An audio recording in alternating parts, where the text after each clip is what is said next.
विभाजन विभीषिका दिवस को प्रदेश में व्यापक स्तर पर मनाएगी भाजपा। पीएम मोदी के नेतृत्व में 14 अगस्त को होगा विशाल कार्यक्रम। उत्तराखंड में कार्यक्रम को सफल बनाने के लिए प्रदेश अध्यक्ष महेंद्र भट्ट ने 3 सदस्यीय समिति का किया गठन।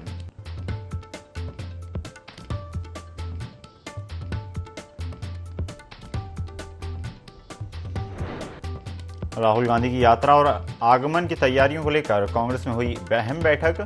प्रदेश प्रभारी के साथ पार्टी के वरिष्ठ नेता भी रहे बैठक में मौजूद। अग्निपथ योजना के विरोध में 60 दिनों तक प्रदेश में होगी पदयात्रा।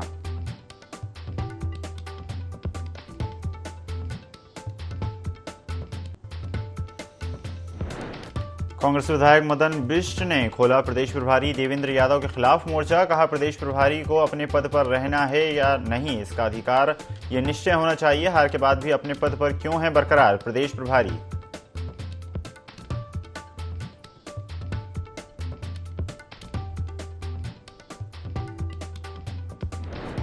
हल्द्वानी में बरसाती नाले में फंसी कार, लोगों को निकाला गया सुरक्षित। सूखी नदी में फंसी 2 छात्राओं का रेस्क्यू।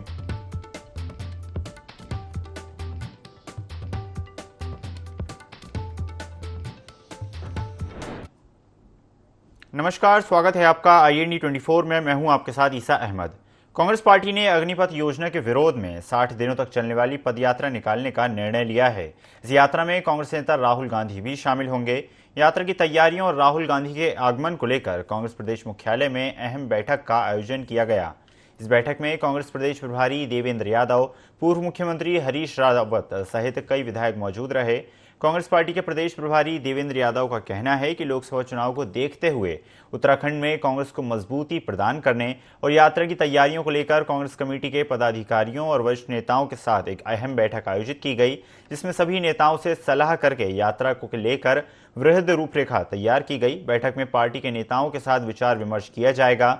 उन्होंने बताया कि आज पार्टी नेताओं और पदाधिकारियों से यात्रा से संबंधित सुझाव के आधार पर अग्रिम निर्णय लिए जाएंगे।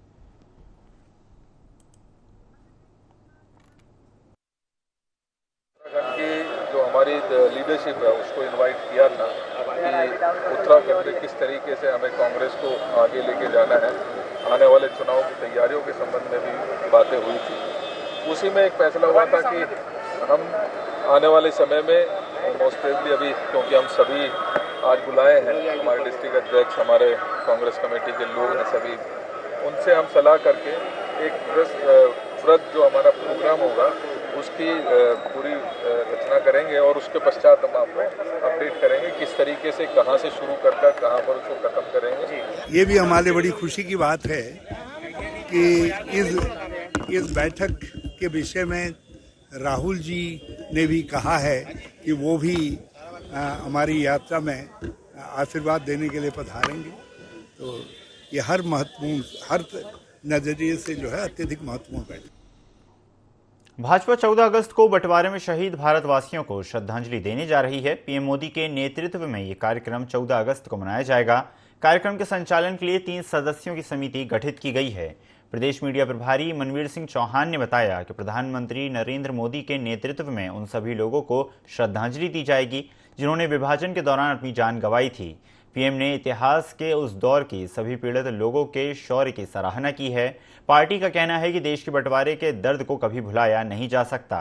यही वजह है कि भाजपा ने बंटवारे में विस्थापित होने वाले भाइयों बहनों के बलिदान की याद में 14 अगस्त को विभाजन विभीषिका स्मृति दिवस के तौर पर मनाने का फैसला लिया है।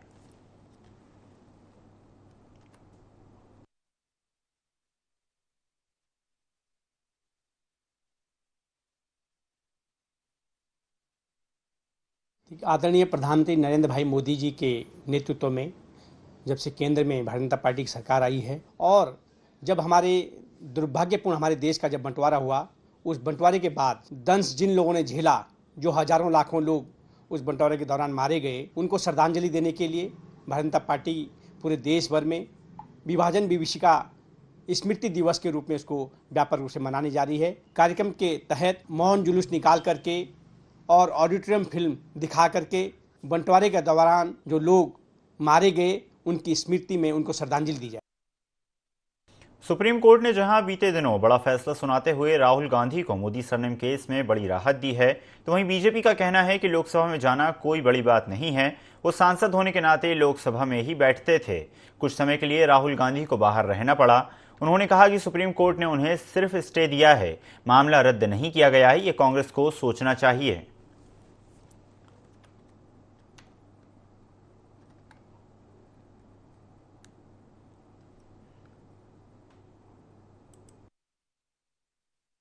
देखिए, राहुल गांधी सांसद तो थे ही और लोकसभा में ही बैठते थे। लोकसभा में जाना कोई नई बात नहीं है, लोकसभा के सदस्य तो है ही है। अरे कानूनी प्रक्रिया है, वो अपना काम कर रहा है। उनको जो सूरत कोर्ट ने गिल्टी ठहराया था, 2 साल की सजा दी थी, जिसके कारण उनकी सदस्यता रद्द हुई थी। सुप्रीम कोर्ट ने उस ऑर्डर को स्टे किया है, अभी रद्द नहीं किया। ये बात समझ में आनी चाहिए। अभी वो क्लेरिफिकेशन सुप्रीम कोर्ट में जाने बाकी है, उस पर अभी बहस भी होगी और अंतिम निर्णय आएगा। तब तक ले राहत हम कह सकते हैं राहुल गांधी को मिली होगी। गौरीकुंड डाट पुलिया के पास भारी भूस्खलन के कारण लापता हुए 20 लोगों का सुराग अब तक नहीं मिल पाया है। नदी किनारे जिलाधिकारी के निर्देशन में रेस्क्यू अभियान लगातार जारी है। लापता लोगों की खोजबीन के लिए अलग अलग स्थानों पर 5 टीमें लगातार रेस्क्यू ऑपरेशन में जुटी हुई हैं। सर्च ऑपरेशन भी चलाया जा रहा है। आपको बता दें, सुबह 5 बजे से शाम 6 बजे तक गौरीकुंड से लेकर श्रीनगर डैम तक लोगों के ढूंढने की प्रयास किए जाते हैं, कोशिशें की जाती हैं और लोगों का रेस्क्यू ऑपरेशन लगातार जारी है। गौरीकुंड से तस्वीरें आपको दिखा रहे हैं, जहां पर डाट पुलिया के पास भारी भूस्खलन के कारण लोग लापता हुए थे, जिसके बाद से लगातार प्रशासन ने नदी किनारे जिलाधिकारी के निर्देशन में रेस्क्यू अभियान की शुरुआत की।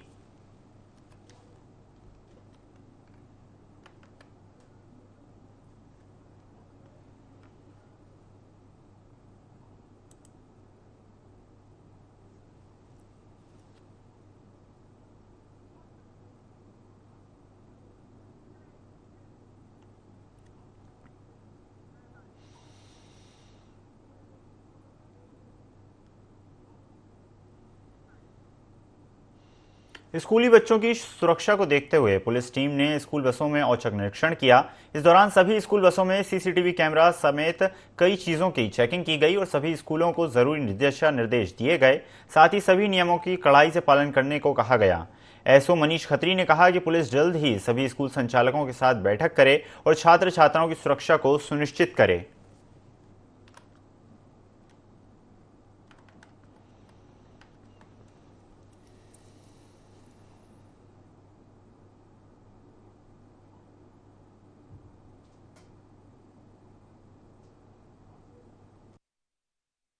पुलिस अधीक्षक महोदय चंपावत के आदेश के अनुपालन में स्कूल जाने वाले बच्चों की सुरक्षा व्यवस्था सुनिश्चित करने के उद्देश्य से थाना लोहागढ़ पुलिस द्वारा लगातार जो है स्कूल बसेस की चेकिंग की जा रही है और इसी क्रम में हम लोगों के द्वारा स्कूल बस की चेकिंग की गई है और सुनिश्चित किया गया है कि प्रत्येक बस में सीसीटीवी कैमरे लगे हों, प्रत्येक बस में ड्राइवर और उनके हेल्पर हों, प्रत्येक बस में लोहे की ग्रिल जो प्रॉपर सुरक्षात्मक उपाय हों वो पूरे हों और एक अटेंडर जो है उसमें नियुक्त हो।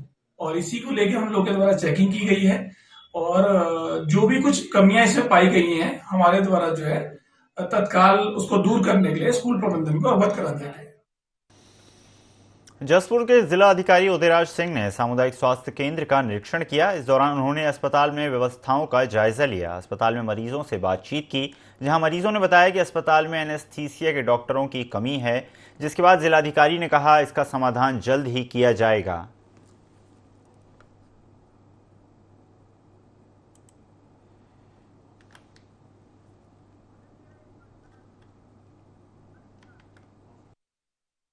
मरीजों की संख्या है वो देखते हुए तो यह है कि मरीज यहाँ काफ़ी ग्रामीण क्षेत्रों से आ रहे हैं। देखने का मुख्य उद्देश्य ये था कि यहाँ की व्यवस्था कैसी है, लाइट वगैरह कोई दिक्कत तो नहीं है, बेड वगैरह ठीक है कि नहीं, दवाओं की उपलब्धता कैसी है। इसीलिए मैंने मरीजों से भी बात किया।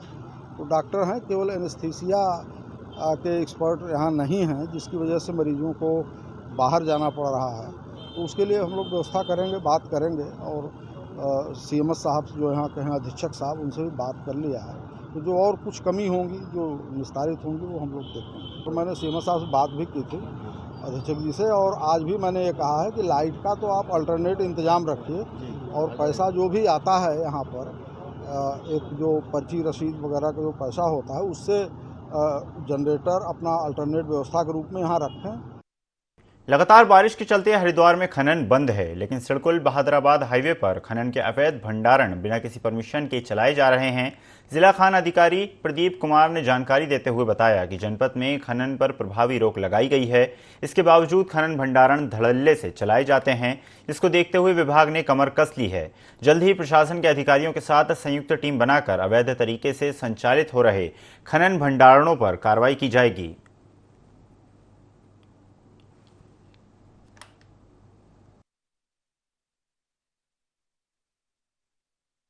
अनुसार जो भंडारण की परमिशन दी जाती है उसे उचित मानकों के अनुसार दी जाती है। अगर उसके अलावा किसी से बिना परमिशन के या बिना कोई मानक पूरे किए अगर स्टॉक किया जा रहा है और उससे कोई परमिशन नहीं है, ऐसे स्टॉकों पे कार्रवाई की जाएगी। अगर इस प्रकार का भंडारण आप हमारे संज्ञान में आपने डाला है तो हम जरूर उसका चेक करवाएंगे और उन पर कार्रवाई करवाएंगे। हमें कार्रवाई होगी, बिना अनुमति यहाँ पर स्टॉक लगाए जा रहे हैं तो जो भी मैटर मौके पे होगा या जो भी नियमानुसार होगा उस पर कार्रवाई करेंगे। देहरादून के आड़त बाजार को शिफ्ट करने के लिए कवायदें तेज हो गई हैं। बता दें कि जिलाधिकारी सोनिका ने आड़त बाजार के संबंध में अधिकारियों के साथ बैठक की। इसी बीच उन्होंने एमडीडीए के और लोक निर्माण विभाग के अधिकारियों को निर्देश दिए कि 1 महीने के अंदर डीपीआर तैयार करके काम शुरू किया जाए। साथ ही उन्होंने तहसील कार्यालय से सहारनपुर चौक तक सड़क चौड़ीकरण कार्यों का डीपीआर तैयार करने के भी निर्देश दिए।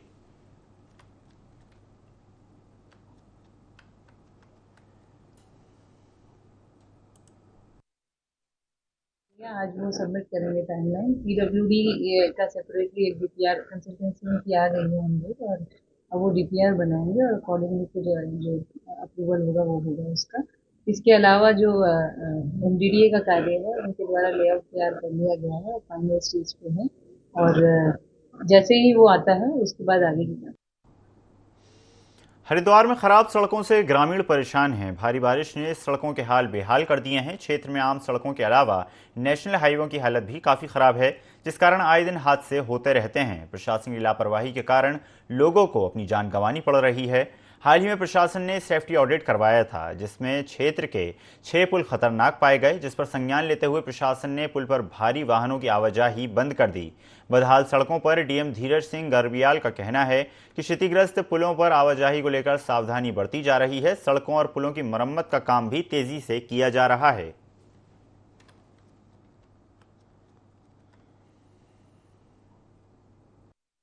सड़कों पर बहुत भारी गड्ढे हैं। यहाँ को कई हजार आदमी रोज गुजरते हैं। यहाँ को एसडीएम डीएम सारे अधिकारी की सड़क की ओर कोई भी ध्यान नहीं दे रहा है। कहते हैं डबल इंजन की सरकार है, और आज सभी के घरों में पानी भर रहा है। दुकानदारों की भयंकर समस्या है। दुकानदारों के सभी सामान के अंदर पानी भर गया है। समीम टी वालों की दुकान के अंदर देखो कितनी भयंकर स्थिति। सुशीला सदन के मकान में अंदर सारा पानी भर रहा है, और कोई भी अधिकारी और कोई भी नेता इस ओर ध्यान नहीं दे रहा है। मेरी सरकार से विनती है, इस सड़क को जो जल्दी से जल्दी बनाया जाए। बारिश हुई है तो गड्ढे भी होंगे, ऑब्वियस है, तो उसको हम जल्दी से जल्दी भराएंगे। 6 पुल हैं हमारे, जिसमें एक आने की हेती वाला था, 84 पुल है। आपका सोलानी रिवर में जो पुल है मेन उनका है, तो सोलानी रिवर में तो हम लोगों ने एसएसपी को निर्देशित किया है हमने कि वहाँ पे भारी वाहन एक समय में एक ही चले। मरम्मत कार्य भी हुई। लक्सर में शिव चौक से लेकर बालावाली तिराहे तक भारतीय किसान यूनियन संगठन ने विशाल ट्रैक्टर रैली का आयोजन किया। इस दौरान किसानों ने बाढ़ प्रभावित किसानों और क्षेत्रवासियों के लिए कृषि ऋण समेत बिजली बिल माफी और 10,000 रुपये प्रति बीघा लागत मूल्य के मुआवजे की मांग की। किसान संगठन के पदाधिकारियों ने सांसद डॉक्टर रमेश पोखरियाल निशंक को ज्ञापन सौंपा, जिसके बाद सांसद ने राहत राशि दिए जाने का आश्वासन दिया।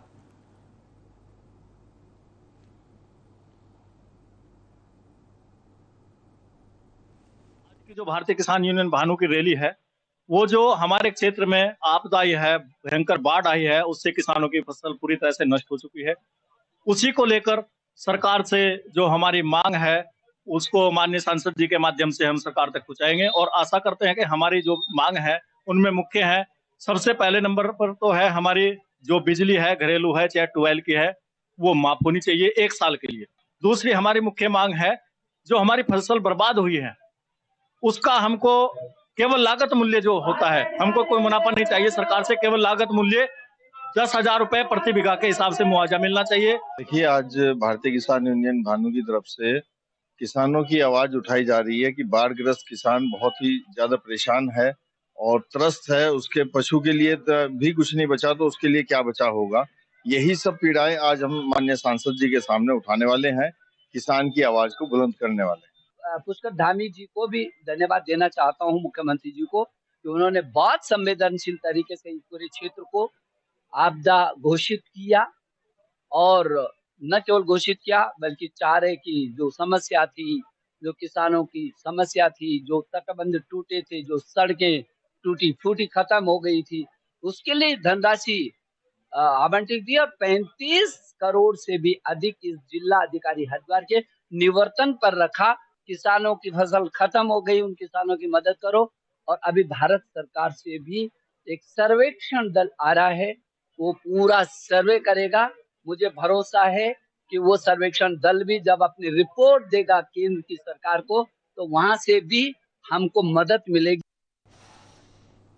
लोहाघाट क्षेत्र में आवारा छोड़ गए गोवंश अब वाहन चालकों के लिए खतरा बनते जा रहे हैं। आवारा गोवंश के झुंड जगह जगह सड़कों पर अपना डेरा बना लेते हैं, जिस कारण वाहन दुर्घटनाओं की खतरा बढ़ जाता है।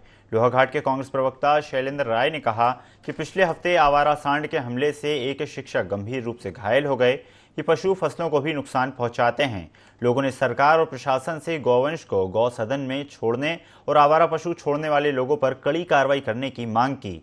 वहीं एसपी चंपावत देवेंद्र पिंचा ने कहा कि गोवंश के कारण होने वाली दुर्घटनाओं को रोकने के लिए पुलिस जल्द ही आवारा गोवंशों के गले में रेडियम बेल्ट बांधेगी, ताकि रात में वाहन चालकों को गौवंश की मौजूदगी से दूर से ही उनका पता चल जाए और दुर्घटनाओं का खतरा कम हो सके।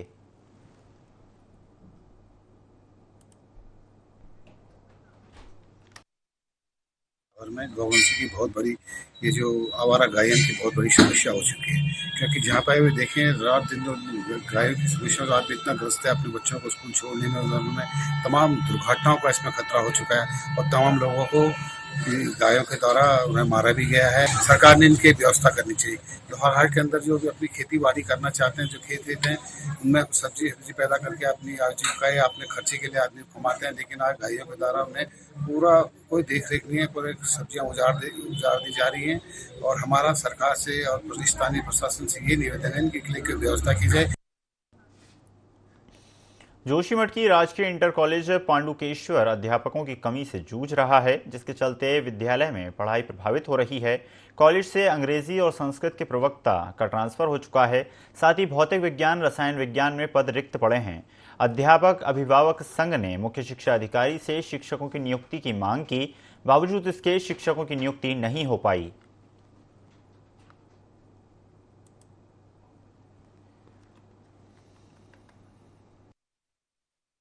में अध्यापक रिक्त रह चुके हैं और हाल ही में मतलब अभी 2-3 हफ्ते हो रहे हैं कि 5 अभिभावक यहाँ से ट्रांसफर हो चुका है। तो इतने टीचर अभी फिलहाल इस विद्यालय में नहीं है और हमारे बच्चों का बहुत ही पठन पाठन में बहुत ज़्यादा प्रभावित हो रहा है। पठन पाठन बच्चों का मैं शिक्षा विभाग से चाहूँगी कि जल्द से जल्द हमारे विद्यालय में अभिभावकों को नियुक्त किया जाए। 1 हफ्ते में हमें कोई सुनवाई नहीं होती है तो हम यहाँ पे यात्रा को रोकने के लिए बाध्य होंगे और उसके जिम्मेदार खुद सरकार होगी, शिक्षा विभाग होगा।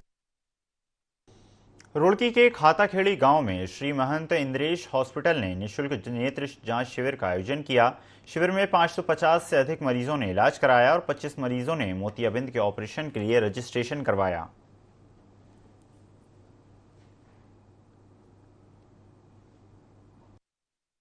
बहुत ज़्यादा तेज़ी से फैल रहा है। हमने इसकी चर्चा महंत इंद्रेश के स्टाफ से की और अपने बड़े भाई सुमित प्रजापति जी से। उन्होंने एक कैंप का अवसर प्रदान किया मुझे, तो मैं उनका दिल की गहराई से धन्यवाद करता हूँ। इसमें हज़ारों लोगों के मेडिसिन लेकर आए थे मैं, जिसमें 575 रजिस्ट्रेशन हुए।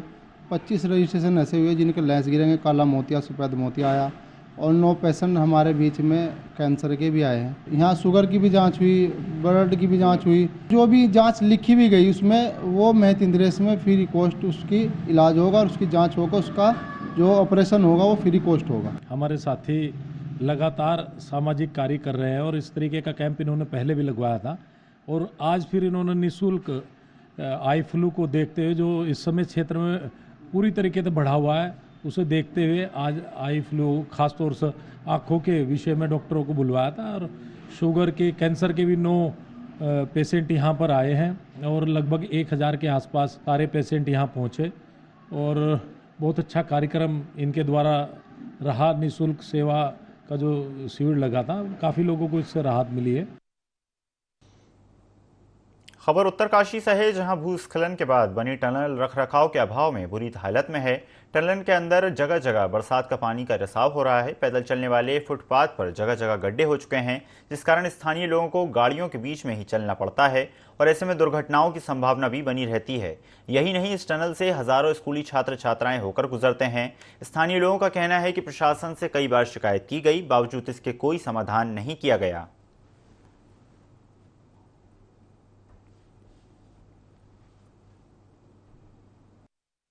यही निवेदन करेंगे कि वहाँ से जो रास्ता है वो ऐसा नहीं है कि एक ज्ञान सवालों का है कि कहीं का मेरा मेन रास्ता है, वो पूरे जो है गंगोत्री विधानसभा का पूरा रास्ता वही है मेन रास्ता। और उस टनल की ऐसी जर्जर हालत हो रखी है कि उसमें जो पैदल फुटपाथ है उसमें जाने लायक नहीं है बिल्कुल भी।